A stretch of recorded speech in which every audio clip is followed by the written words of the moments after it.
Hello, everyone. Welcome to the show. Today, we have another special guest. She is a U.S. Navy veteran, a speaker, live video marketing expert, and the founder of the 5-Minute Lives. With us today, we have Trish Leto. How's it going, Trish? Oh, that was awesome. Thank you so much. Yes, it is going fantastic. How are you doing today? I'm doing very good, very good. So spring has arrived as of yesterday, and how beautiful is it where you are? Oh my God. So I'm in Tampa, Florida, and the weather is beautiful. However, with spring season in Tampa comes like just sheets and sheets of pollen on our cars and in our sinuses. Uh, So my poor children are just mucus is everywhere. And as you know, you've got two little ones as well. It's when your little kids are running around with like all those, like that cold or the allergies, whatever. It's just, they're just walking little Petri dishes. So the weather's lovely, but then everybody gets a cold. yeah. You know what? That bothers me so much when the little ones are having a hard time breathing. It's just, I don't know, it's It's so the worst heartbreaking. because you can't do it, and they fight you, right? Like for me, my son, he wakes up and he's just like, he sneezes, and I'm constantly having to wipe his nose, and then they get you, the little saline spray that you can put up their nose and like help flush it out, and Yes, he hates that. Like he hates absolutely. it. Oh Yeah. gosh. So yeah, we just went directly into parenting life, but yeah, that's what's going on.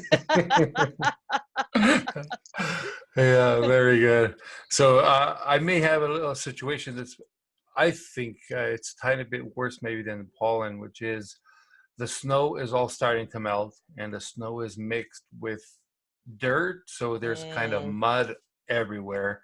So everything outside is kind of brown. Like it's nice and sunny, but yeah, there's a I have, slush. that's crazy. Where are you located?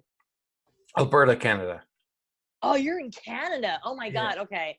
I have a handful of clients that are in the Midwest in like Minnesota. Hmm. And yeah, that's like I can't have the how's the weather out there conversation with them when I live in Tampa. They get so mad at me. So I'm like, okay, how can we Yeah. help your business? Yeah. 2 weeks ago it was -40 here. So Oh my God. Okay. I'm not complaining even a little bit. Not even going to yeah. complain about the pollen, although it sucks. Very good. Trish, so you're a U.S. Navy veteran. How long were you in the Navy for? I was in the Navy for 4 years. I was a helicopter mechanic. Really? Yeah. Yep. Heli- 96 to 2000. Yep. Helicopter mechanic. Nice. So uh, you actually worked on helicopters, fixed them, Yep. uh, Yep. hammers and wrenches, all that kind of stuff. Oh yeah, wrenches and hammers and power tools. Oh my. Oh yeah. Yeah. It was. I loved it. I really did. I was a structural mechanic, so I did sheet metal repair, fiberglass repair, hydraulic system troubleshooting. But I was a part of a detachment, so it was like all different MOSs, basically, like all different people who, I worked with avionics people and the mechanic people and, um, like all different specialties. So we all kind of work together because, one helicopter, everything kind of comes together. Right. So Yeah, yeah, yeah, yeah, 4 years and I got out. yeah. It's fantastic that 2 days ago, I aired a podcast where I interviewed the the crew chief of the F-16 for the U.S. Air Force, Sean Romero, and man, like it's so exciting. Like you guys were working on some equipment that is very expensive and like millions of dollars. Oh my God. Yeah. Like even the hunks of junk that I worked on, and I have to say it that way because we used to they're still around too. They're still flying those damn things. CH-46 Deltas. I mean, it was like $33 million aircraft. And then not to mention all the tools that went into that too. But Yeah, I mean, I look back on that and think to myself, geez, God almighty, I still can't believe Uncle Sam put me in, put me responsible to work on those damn things. But I'm glad he did. It's funny. I find that if Army helicopter compared to any other one, it almost sounds as if none of them have exhausts because they're so loud. Oh my God, they're so loud. Even the H-60s, like I worked on CH-46 Deltas. The Echoes were the Marine helicopters, and their engines were a lot bigger because they had to like bring like a lot of ammunition and like a lot of troops in there. But whenever I was on a flight deck underway and an H-60 would fly in, the 60 helicopter blades are like twice the width and length of a 46. And those, I mean, they were freaking massive. I loved it. I loved it. I loved landing an H-60 on my ship. We never had an Army helicopter come in because we were so far out at sea. Like it's all land based with the Army.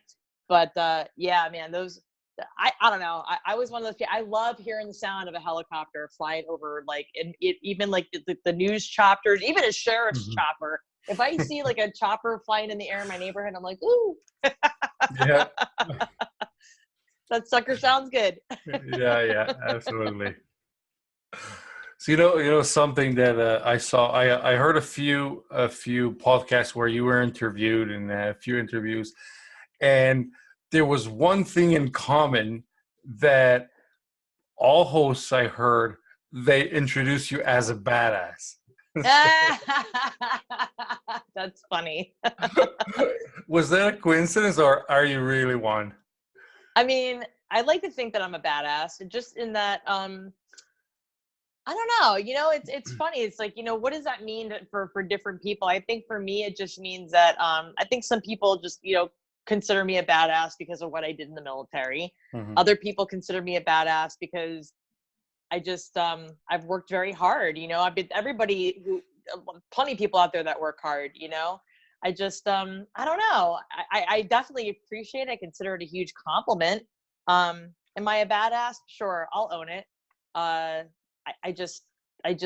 own my stuff. Even if I think I suck, I own the fact that I think that I suck at something, and I kind of stay in my lane and go all the way with it. And, I love empowering other people. So I own the fact that I am a badass because I like to empower other people to find their own inner badass, Yeah, I'd take it.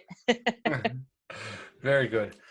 So looking back at your Navy life, so that must have been super exciting. There's a lot of adrenaline going on.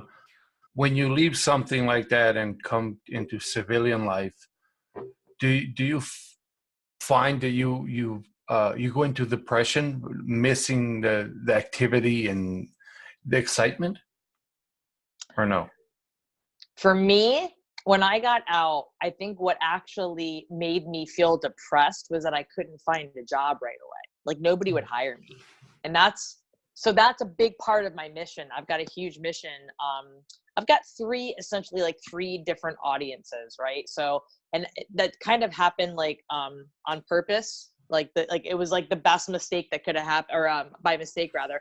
It was the best mistake that could have happened for my business, because as a veteran, I attract a large veteran population, whether it's entrepreneurs themselves or, business startups, mill spouses, whatever, that are attracted to me because of what I do in my story, right? From a veteran standpoint.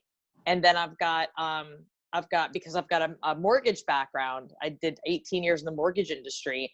And so I can speak mortgage and real estate to that market, and they appreciate that too, because I speak their language very well, and I help them with their branding and their marketing efforts.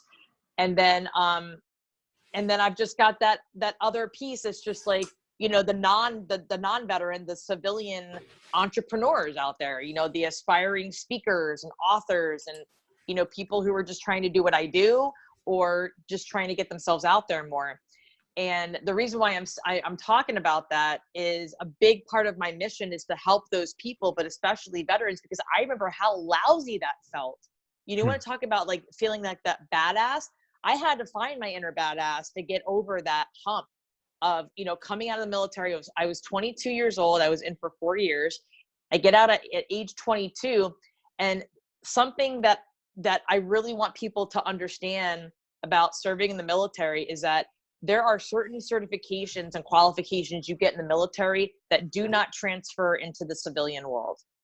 So when I got out of the military, I was a helicopter mechanic in the Navy. When I got out of the Navy, they couldn't give a shit less that I was a helicopter mechanic in the Navy, because I still had to go get my airframes and power plants license, which is the civilian equivalent. And the last thing I wanted to do was go to a school to prove to other people outside of Uncle Sam's world that I knew how to work on their freaking helicopters better than they did. Wow. So yeah, I didn't have any PTSD or anything like that, but I definitely went through depression. I felt like I wasn't good enough. I'm like, how the hell is this even a thing that I'm having to dumb down my resume and nobody would hire me because the skill sets didn't transfer over. And so I have a very empathetic heart for vets who get out, who didn't serve 20 years and are retired and are getting that pension, right? Or that disability paycheck. There's people like me that get out and there's no pension, there's no disability. You just get an honorable discharge after 4 years or 8 years, and you can't find a job in the civilian workforce. That sucks. So that's a big part of my mission, is I'm teaching people how to use social media powerfully to make sure that their stories are being heard, to help them get that job so that they don't hit that depression level, because it sucks. Absolutely. That's something that, as most civilians probably don't even realize, that when you come out, you feel like, okay, now I'm going to be appreciated. People are going to love what I do and who I became. And then in reality, you were just working on a $30 million helicopter, and now and now you can't fix a 2-stroke motorcycle because you don't have the I don't know, the certification equivalent, right? Yeah, right. yeah. And that's not an entitlement thing. Like, some people think that's like, oh, because you served your country, you think you're entitled to get a job when you get out. It's not an entitlement thing. It's no, I've got a skill set, for Christ's sake. Like, I did this. Can I please get a job? Yeah. I mean, it is what it is, Yeah. So, yeah. I find that a lot still. This is more of like an old school mentality. Even, for example, in marketing, you can have somebody with 10, 15 years of marketing experience that's been doing it for that long. But when they go looking for this job, they don't have the MBA. And, the old school mentality is, I want you with this diploma. You don't have the MBA, you cannot get this job. It doesn't matter that you can do it better than whoever's coming out of school now. So that's kind of, I love referring to Elon Musk when it comes to that. And somebody asked him about, his degrees, and he said, no, people that go to Harvard work for me. There you go. Yeah. There you go. It's so funny. And people that go to Harvard are reaching out to me for my help on how to use social media. Like, universities hire me to come speak to their people and teach them how to do things and motivate them and inspire them. Like, I'm a college dropout, and I'm totally proud of that. I'm totally proud of that. We talk about staying in our lane. Why am I going to go to college to get a degree for something that I'm not going to actually use? Right? Like, like people, I think that certain degrees are needed for certain people. And I think that it's specific types of people should go to college because that's right for them. Right? Like, I'm not shunning college. I know that there's like a lot of influencers out there that shun college, like Gary V's like, don't go to college, whatever. I'm not saying don't go to college.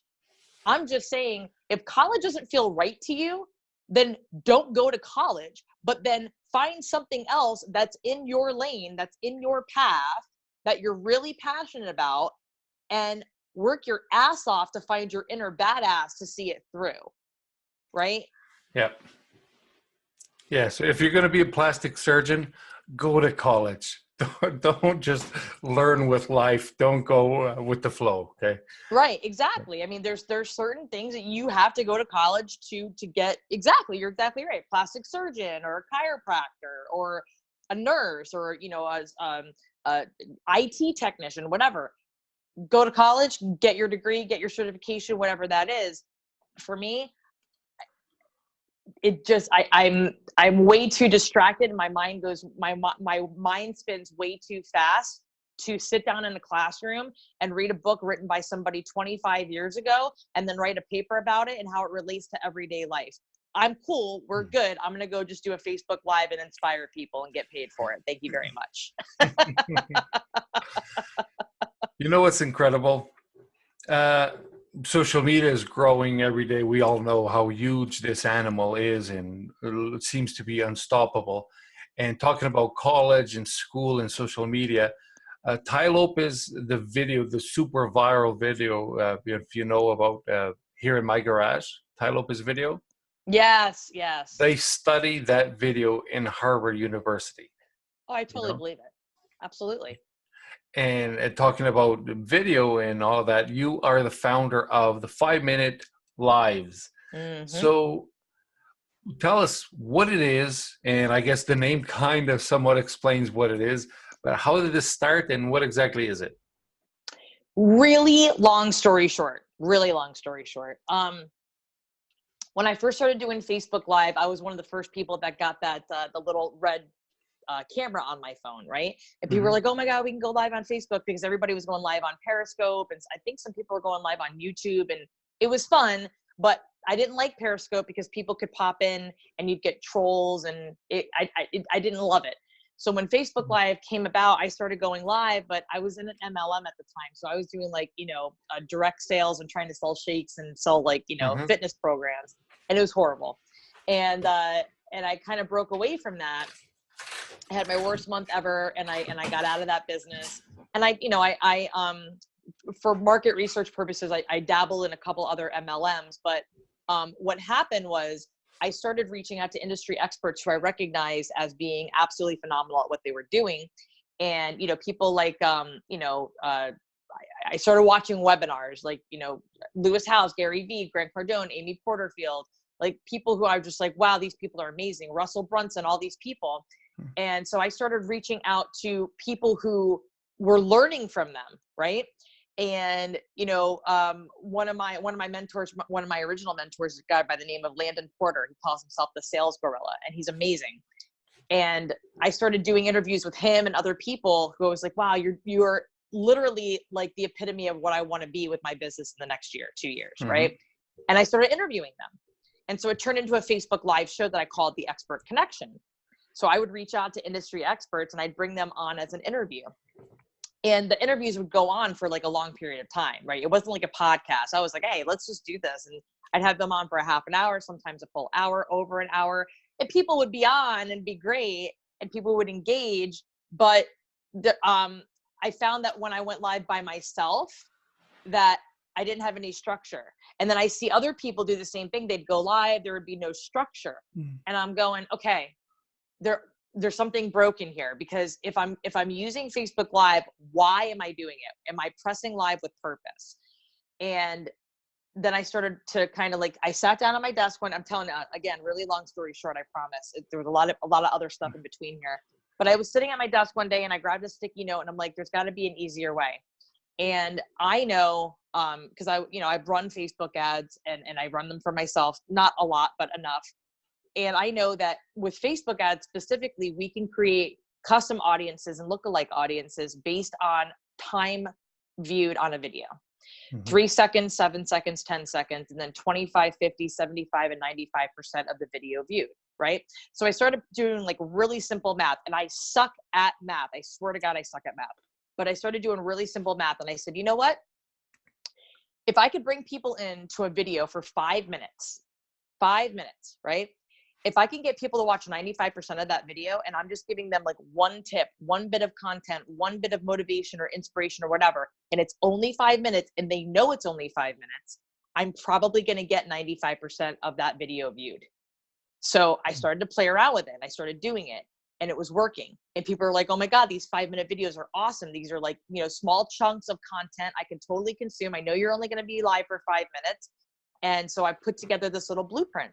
And I said, okay, for the first 30 seconds, the second you go live, don't wait for people to pop in. The second I'm live, I cover my who, my what, my why, and my how. Who am I? What am I going to talk about? Why should people care? And how would they be able to get more of me? And then I dive in the next 2 to 3 minutes. I dive into my topic and I write down my bullet points. I write down whatever I'm going to talk about so I can stay laser focused in the moment, cover that thing for 2 to 3 minutes, and I'm good. I'm not getting distracted. If people pop in, they're happy.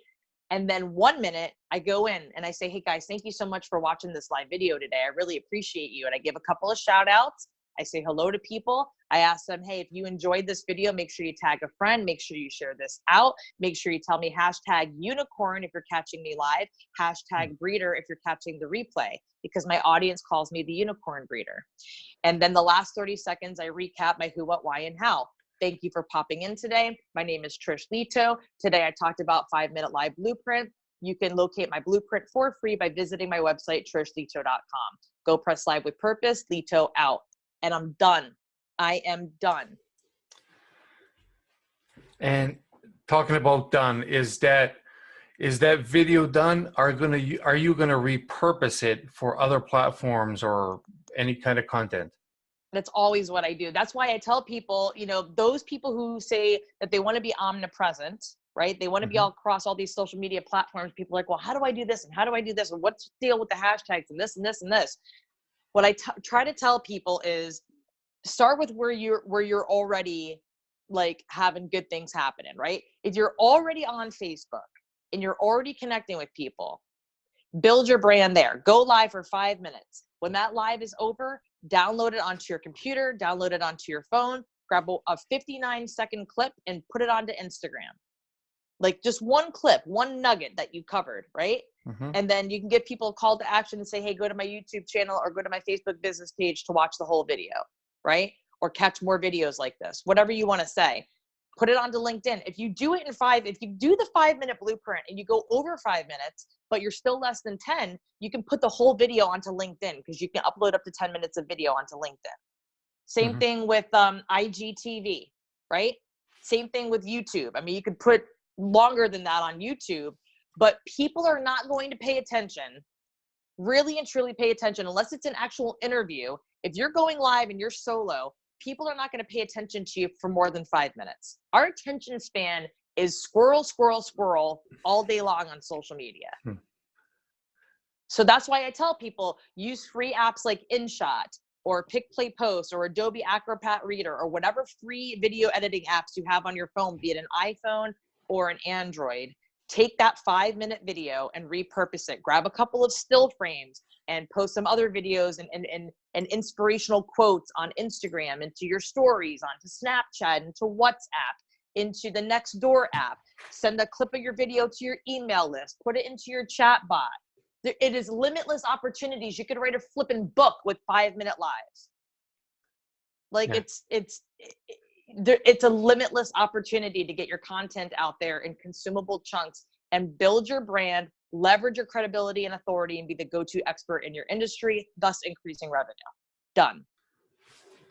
And Trish, if I decided to start today, or anybody listening decided to start today, should, like from day one, the very first live, should they expect a big audience? No, you shouldn't expect anything. The expectation should be, congratulations, you just pressed live. That's your there should be zero expectations. The expectation should be, you sound horrible. You look horrible. You're going to stumble on your words. Nobody's going to pop in. If you go live for the first time with an expectation, you are doomed for failure. Expect to get practice out of it. Expect nothing in return. Expect to go live to only serve your audience. That's your expectation. That's it. Yeah. I got nothing else for you on that. No, awesome. I really love that advice. That's perfect. And I hear Gary Vee say it often when somebody's starting out: do not look at the follower count. Put out the content that you want to put out. Don't look to see any of the stats. And to be completely honest, here you go. A stat that almost killed my podcast was when I launched, I would check often how many people downloaded the podcast. And when you launch, you know how many people listen? Nobody. If I could double, I told this to somebody before, I could double my download count if I downloaded the podcast myself with 2 phones. I could double my count. And so it got to a point where, okay, I'm just going to put this out there. And December 2018, it was the end of the year. I went to check, and I had reached 50,000 per month. That is I'm like, incredible. yes. And I'm like, this is a huge audience. Like every time I speak, there's 50,000 people. And this is countries that I had no idea. Japan was like, it was USA, Canada, Australia. Japan was number 4, and then UK. And of course, there's so many other countries. I'm like, why Japan? I'm not that. I mean, the US has numbers that are about 80% of all listeners are from the US, and then the rest is going down from there. But I mean, if I would have focused on that from the beginning, I would have. I almost gave up. Right? There's nobody listening. No, absolutely. That's so funny. I was having a conversation with somebody the other day about this. I don't remember who it was. Forgive me. I feel like I'm on the phone all day, every day. But I was having a conversation with someone about this the other day, and I said, listen, if I gave up the first time I failed, there's no, I quit my full-time job 2 weeks ago. This is my second week as 100% as an entrepreneur. Up until now, this has been a side hustle. I built my brand. I built my business. I got private clients. I sold courses. I failed. I failed forward. 100% I failed forward. But if I gave up each and every one of those times, I swear to God, there was one defining day that I was ready to throw in the towel. Was like, I was comparing myself to other people too much. And I was comparing myself to, because, there are some young people out there that they put this whole gauge out there about the video views, right? Like we're talking about, and they put this gauge out there and say, oh, look at how many people watch my Facebook Live, as if that's a gauge for success. Right. And I was frustrated because I'm like, well, I don't get that many views. Right. And then I was ready to throw in the towel. I literally was ready to throw in the towel. I'm like, I can't compete with that right now. Like, that's not the look I'm going for. And it was literally that week that I had a handful of people reach out to me and said, your Facebook Lives, you give away more value than I've ever seen anybody give away. Like, you absolutely are the bar that people have to like meet up to. And I literally thought that, like, I literally kept thinking to myself, maybe my content's not good enough. Maybe I'm just not good enough.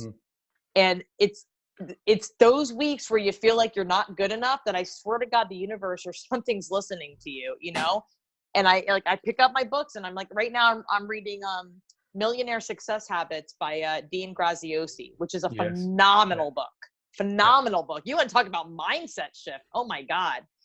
But that's what I need to do. And that's like one of the things that I do every morning is I read that book. So if you're just starting out, one of my best pieces of advice to you is, for people who are listening to this or watching this, is if your mindset's like all over the place, like, make sure, for one, you're surrounding yourself with a network of people who support and encourage you first and foremost, right? People who you can message and go, dude, I need to hop on the phone. I need to talk to somebody. Like, I need a friend, right? Like, I feel like I'm just ready to throw in the towel. Because if you have even half a dozen people who are there for you and support you in that way, like a business coach, right? That you're guaranteed to have that conversation that day. Like, you're going to get that kick in the ass that you need. But the other thing is, please pick up a book that you hear other people recommending for mindset help, and get it and have it on your desk, readily available to open it up and read it every freaking morning. Pick it up. Even if it's only 2 or 3 pages, you're going to get out of it what you need to hear from the universe. I swear to God, this is not woo-woo. This is 100% true. Because if you don't do that, it is a very, very lonely place to be. As an entrepreneur. Because we're like, listen, I don't compete with other people. I collaborate. I don't compete. But if I let that gauge tell me that I shouldn't be doing Facebook Live as a coaching piece, and I wouldn't have private clients that helped me quit my full-time job and go all in. I wouldn't be, I freaking spoke at VaynerMedia's Agent 2021 in January, for Christ's sake. Gary Vee's team chose me, right? Yeah. I mean, do you think I was worried whether or not they were going to care about how many views I had on my Facebook Live? No. They cared whether or not I was omnipresent. I gave them all of my social media links, and they're like, yep, she's on Instagram. Yep, she's on LinkedIn. Yep, she's on Facebook. Yep, she's on Facebook. Yep, she's on YouTube. Boom, she's everywhere. They don't care how many views I get on my videos. They care that my content doesn't suck and that I'm making an impact. That's what they cared about. And that you're consistent with it. Exactly. So, like, please don't worry about whether or not you get like 100 views or 1,000 views on your videos. You're going to get that one video that gets over 1,000 views, right? Yeah. You're going to get that video that goes viral because there's definitely going to be emotion in there. Like, I'm a passionate badass when I go live, right? Like, I want to make sure that I'm driving it home for people. I want them to feel the fire in my heart because it's truly there. But if I go live and I'm dull and quiet, I'm not going to make that impact. Nobody's going to watch my video. Like, you got to bring it home is my point. So make sure your content is good. Make sure people can feel the emotion inside of you, that you actually care about them. And do not, for the love of God, do not forget your call to action. Always, always, always give that call to action. And Trish, how often do you go live? Every day. Every day. So definitely Monday through Friday. But like I said, because I'm so consistent with it, if I don't go live on the weekends, I'm at least doing a story or two. Like, I'm at least keeping myself in the front of people's minds with my brand, right? So I start my stories on Instagram, and then I post on both Instagram and Facebook so that people can see what's going on. But I'm live just about every day now, 100%. Okay, so the question is, and I guess a lot of people in the audience have this too. For example, somebody I follow is Bob Eilig, and he has a podcast as well, my virtual upline, and he decided to do one live video every single day for 1 year. Mm-hmm. And before he started this, and he was super, super uncomfortable, and before he started this, he didn't have a big following. And by the end of that year, he was doing, months of doing hundreds of thousands of dollars, people everywhere contacting him, all that kind of stuff. And that's all fine because he did it, and you can do it. Now, how do you organize, and how do you decide what content to deliver, and how to, you know what I'm saying? Because people will think, okay, I don't know what to say. I want to go live every day, but what am I going to deliver? So my answer to that, because I actually have a methodology that I teach, with my clients and within my courses. One of my answers to that is to put your ear to the ground and listen to what people are saying on social media. People are talking every day on social media. I don't care what you're selling. I don't care if you're service-based or product-based. People are telling you exactly what they need every single day, right? So without even posting anything, you can go into groups on Facebook, and you can do a search for keywords within your industry, and you can find hundreds, if not thousands, of conversation threads where people are telling you exactly what they need, exactly what they want. When people say, I don't know what to talk about, you do know what to talk about. You're just not listening to your audience effectively, right? So go do your market research, find out what people are saying about your industry right now today and what they need to learn about, and then go live and educate them. Tell them exactly what they want to know about, and then make an offer. Give a call to action and say, hey, let's hop on a call and find out if we'd be a good fit to work together. People say that they don't feel comfortable on video, and the lack of confidence comes from lack of content. Because if you know what the hell you're going to talk about, you can go live confidently and be like, yep, this is what I'm going to talk about. And there's no rule saying you have to be yourself on video, right? You can share your screen and host a freaking webinar. You can create a webinar with Google Slides for free. put your content out there, have a call to action. It's not difficult. Mm-hmm.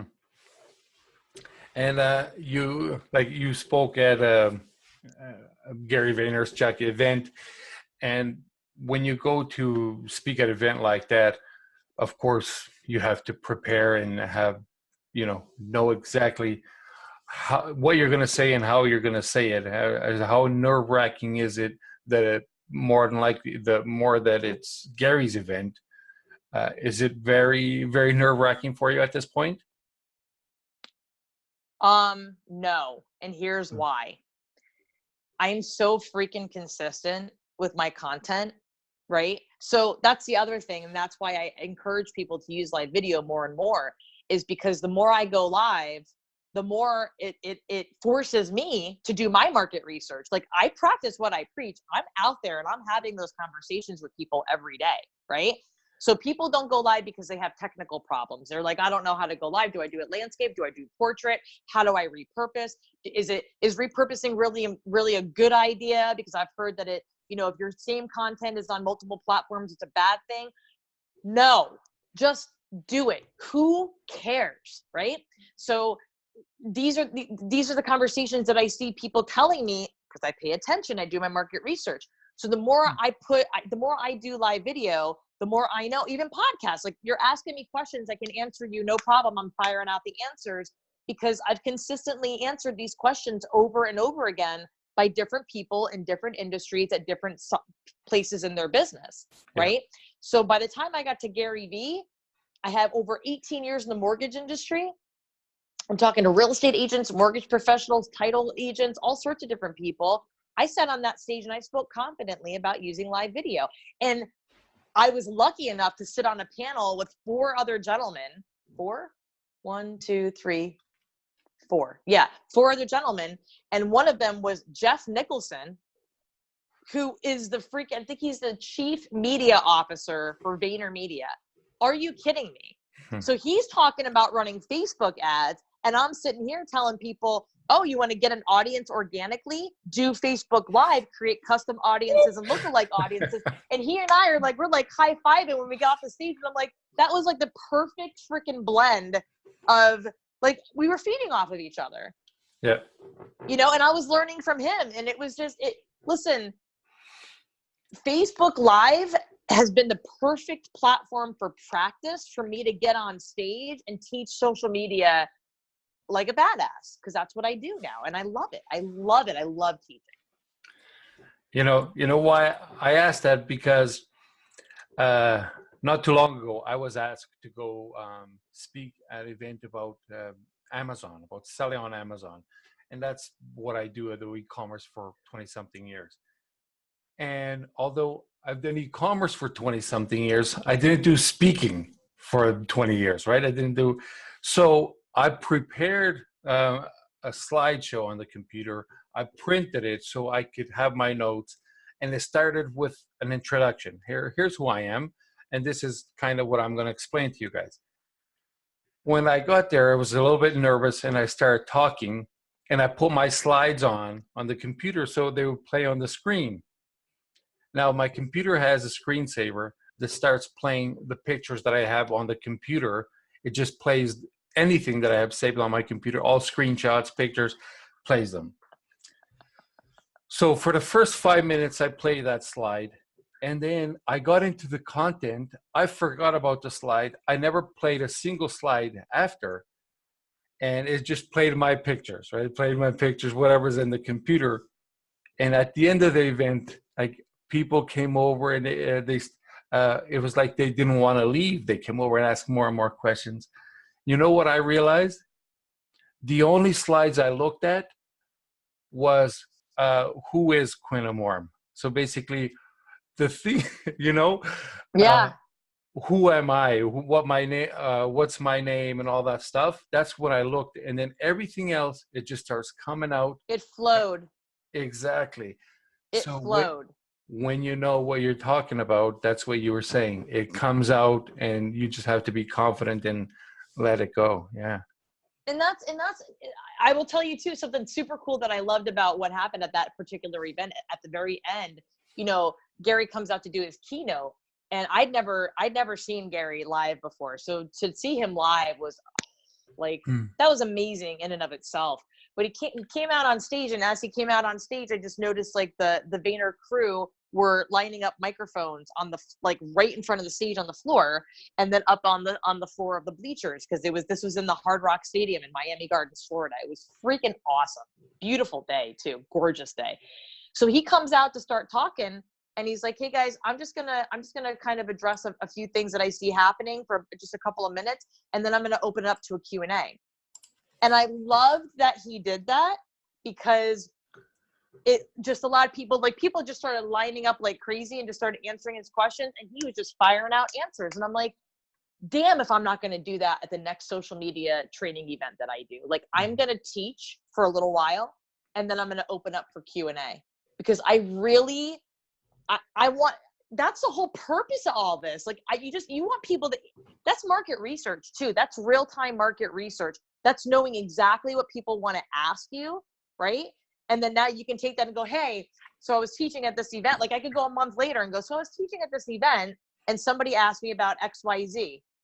And I thought it was an awesome question, and this is the answer that I gave, right? Mm-hmm. Like, that's content. It's content forever and ever. Amen. Yeah, that's fantastic. And I had to I did the Q&A, and it wasn't planned. It just happened, right? As soon as I was done, I asked, does anybody have any questions? And they start coming in, and it was fantastic. You know, you get to know what people really want to know. And so the next time you can deliver more related to what they actually want to know. Yeah. I mean, that's it. That's market research. I mean, again, you know, you can find that. So a couple more hacks real quick, because I want to make sure that I'm telling you this. You know, people ask me all the time, I don't know what to talk about. I don't know what to talk about. Something that I do is I've got like a 30 and 20 master class where I teach people how to fill up their calendars, 30 days worth of content in 20 minutes or less, right? I'm not talking about a full blog post. I'm not talking about writing a blog, okay? Or a full, like, you know, whatever, a full post. I'm talking about a concept, an idea for content to do on Facebook Live about, right? So you pop in, and what I do is I open up Pinterest, Instagram, Google, Groups, LinkedIn, and YouTube. I call it the Piggly method. And I take about 20 minutes. I've got all these 6 tabs open. I go to Pinterest, I go to people first, then I go to boards based on the industry terms, right? Couple of keywords. I do that in Pinterest first, because Pinterest is a search engine. It's a social media platform. Then I go to Instagram, I look up hashtags, and I find viral videos, and I find people talking on the viral videos about whatever they're talking about, right? Then I go to Google, I look it up on Google, I go to the very first link underneath whatever's running by an ad, because if that's ranking high, that means somebody's paying attention to their SEO, and that's a good article. Then I go to groups in Facebook, and just like I said, I go into the search feature, and then I look up keywords, and I go into the conversation threads, and I just pull out a bunch of keywords. Then I go to LinkedIn, same thing. I go to keywords in the search bar, and then I click on content, and then I find a ton of threads in LinkedIn people are having conversations about. Then I go to YouTube, and I look up how-to videos within my industry, and I find a ton of videos that are ranking high, a buttload of subscribers, a ton of comments, ton of views, and I know that that's a topic that I could go live about, and I'm done. I could do this in 20 minutes or less, and I tell people to do this all the time. Take the guesswork out of it. Just go listen to your industry. It'll tell you exactly what you need. Yeah, absolutely. There's 2 more of, if you want to add to that you probably know too, and it is Google Trends, and a good one is answerthepublic.com. Ooh, I never heard of that one. Okay. Yeah, Answer the Public is basically a website that it has a very strange looking man with the turtleneck, thick sweater, and that's just part of their marketing. It has the top asked questions of the internet by who, what, everything within every niche. So you can see the most. Done. I just went to that website now, and now I'm going to make it a favorite. Thank you very much for feeding that to me. Oh, and Feedly. Feedly is a free app. If you go into Feedly, you can put in your industry and get some trending topics on there too. There you go. Perfect. Yeah. No excuses, right? No excuses. Exactly. And another thing that a lot of people want to know is, Can you make money with social media? Can entrepreneurs make profit with social media? Yep. Absolutely. 100%. I mean, literally, I quit my full-time job from doing live video every day. Right. So what I do for my business is I make it my business to understand how social media works. I do motivational speaking. I'm a speaker, so I'm the veteran community, the real estate and mortgage community. I'm a consultant. I've got private clients that I work with, and we talk every week. A lot of it is mindset stuff, right? So it's what I've overcome has inspired other people, so they want to work with me to help them go, get through the same thing. Mm-hmm. But at the end of the day, you have to understand, like, what do you really, for me, I do like 3 lists. What am I good at? What am I skilled at? Right? Then the second list is of that first list, the second list, I go, okay, of the first list, what do I actually enjoy doing? Right? And then the third list is of list 2. List number 3 is what could I see myself doing on a regular basis from list number 2? Right? And then go do some research about that and find out if this is something that's already happening or people already consuming this thing, whether it's coaching, consulting, or a tangible physical product. If people are already looking for that answer and you thought you have the solution, you can start a business and you can make money online, right? Just don't be a douchebag about it. Seriously. Mm-hmm. Like 100%. There's plenty of them out there. We all know it, right? Yeah. Oh yeah. So just, if you're going to start doing it, do it the right way, right? Have integrity with it. Make sure that you're following up, that you care about your clients, your customers, your whoever you're working with. And just, and don't freaking give up. Just do it. You got to go it all the way. Yeah. Absolutely. Trish, so we know that live video is growing super fast, and all platforms are in love with the live video right now. So LinkedIn has launched a beta for the US only for now, and where you can do live videos. And the newest one, I don't know if you know about this one, but it's something that I'm closely related to, is Amazon.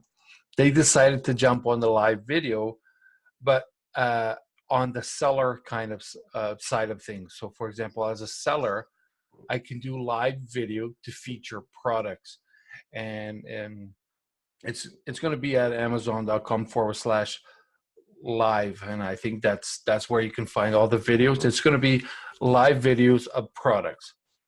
For me, for example, on physical products, what do you think would be a way to do live video about a product? I don't want to be just, here, buy this, right? You don't want to. You should never be that. No. Exactly.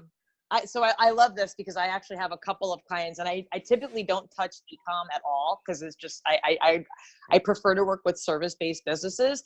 But from that tangible product-based perspective, it's this. You've got attraction marketing and you've got experience marketing. Okay. So that's what I try to tell e-com people, to follow those 2 rules. If you do a live on Amazon, which, holy geez, that's really exciting. Really exciting. I didn't even know about that. So now I'm excited so that I can kind of help guide product-based businesses into that piece. Right. Yeah. And I think that's going to help you a lot with really getting, I mean, you're essentially doing an infomercial, right? But it's, instead of making like, then that's why I say attraction marketing and experience marketing. So the attraction marketing piece is people are going to be attracted to who you are as a person.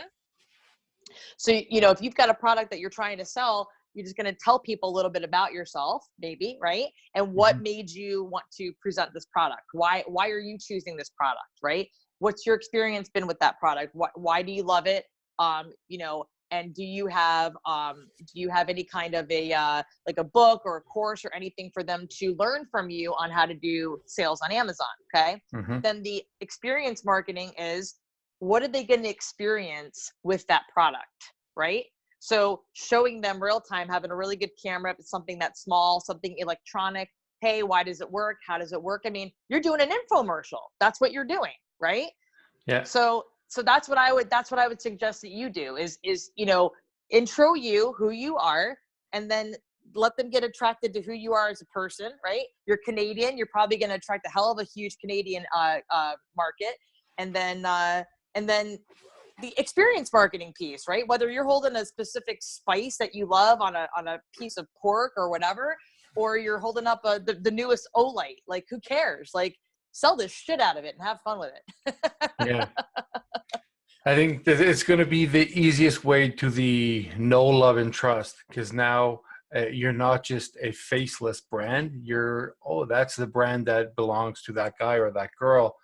And a lot of the 7-8 figure brands more than likely will get a spokesperson, somebody that people are going to relate to and have, you know, because if you're selling kitchen item product, you don't want this person that doesn't know how to cook. You want, I don't know, maybe this super nice and kind older lady that reminds me of my mom. And, Right. you know, she's going to be doing the cooking and she's going to be using, for example, my silicone spatula or something like that. Yeah. Exactly. Listen, I do keto with Leto. So if you got any I love cooking. If you want somebody to help you sell a knife, you tell me what that knife is and I'll help you sell it. Oh my God. That is hilarious. Yeah. Look at that. Yeah. Absolutely. No, you're 100% right. I literally just sent an email out to my list. I think it was yesterday or 2 days ago. And I said, you know, that misconception of, you know, the product sells itself. The product has never and will never sell itself. It's people marketing the product that sell the product, right? Yeah. It's 100% true. Whether it's the Sham Wow or a Haas avocado, right? Yes. It's because we saw somebody on an infomercial show us that Sham Wow and that cloth, and it's going to absorb your stuff and it's going to shine your car. And this is how it works. And it's amazing. And oh my God, get it now. And if you buy now, we're going to throw in a knife set. Like, yeah. it's you're always gonna a love knife my set. nuts. Everybody loved him. He's fantastic. You're going to love my And then, nuts. but if it's an avocado, people want to go out and buy avocados because they see all these beautiful recipes with avocado slices, or they see this guacamole and they're like, and you're watching something on the Food Network and Bobby Flay's making this ridiculous freaking guacamole with cilantro and onions. And he had maybe a little liquor in there and some fresh lime and some chips. And he's got this beautiful piece of meat sitting next to it. And you're like, holy crap, I got to go to the grocery store right now and buy like 10 Haas avocados, right? Yeah. Trish, Because I want one right now just because it's attraction marketing and experience marketing. You bring people into that experience, you're going to get a 5-star review on that product, and you're going to get 5 different types of people who are going to be like, dude, I want you to sell my product for me. In fact, I'm kind of hoping somebody might reach out to me and say, hey, Trish, we want to hire you to do our Amazon Lives for us. Hell yes, I'll do it. Exactly. So there you go. Trish is available to do Amazon Live. She has all the live experience. So tell us then, if people actually want to hire you to do their Amazon Live or any kind of live, or even train them on how to do lives, you have training for that as well. So I do. I do. Where can they find that information? So you can go to trishleto.com. Okay. I do have my course is on there right now, and I'm actually going to be I've actually just added an entire extra bonus module to that course. I went live on my business page last week for 7 days, and I taught for 7 days. I taught for anywhere between 15 minutes to like an hour long on like everything having to do with live video. So that's an additional bonus into my course right now. So oh, sorry, my battery is running low on my phone. I got to plug it in soon. But I do have that available. That's on my website. You can go to my website right now and get that course. And then if anybody wants me to speak, you can email me. It's bookmetospeak@trishleto.com. Perfect. Yeah. Awesome. So I'm guessing all your training course is done on video? It is done on video. It's repurposed Facebook Lives, because why the hell would I do anything different? Absolutely, Steve. So you do practice what you preach. That's very good.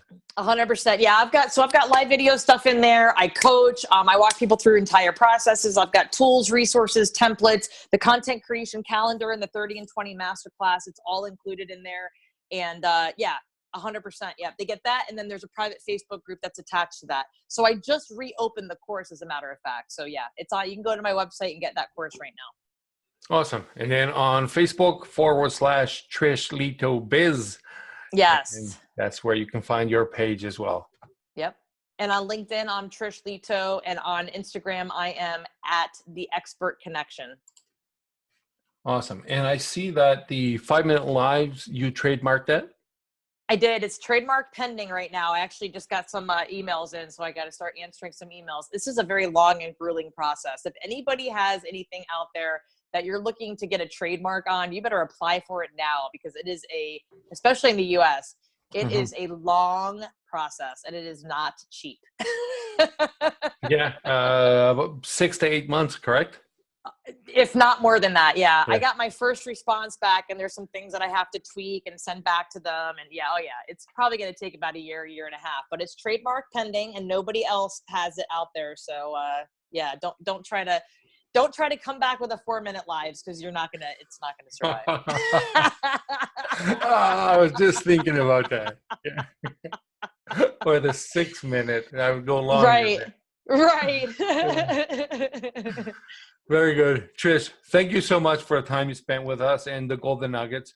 And I hope that if people are interested, go and find you at trishleto.com. Yes. Sorry, I did say Leto before, but no, it's Leto. No, it's Leto. It is Leto. You got it right the first time. So, Yep. No, it's okay. It's all right. Listen. I'm not used to getting it right the first time. All right, Trish, thank you so much, and I really appreciate your time. Thank you so much. I appreciate you having me on today, and you have an awesome rest of your day, okay? Talk to you soon. Talk to you soon. All right, bye-bye.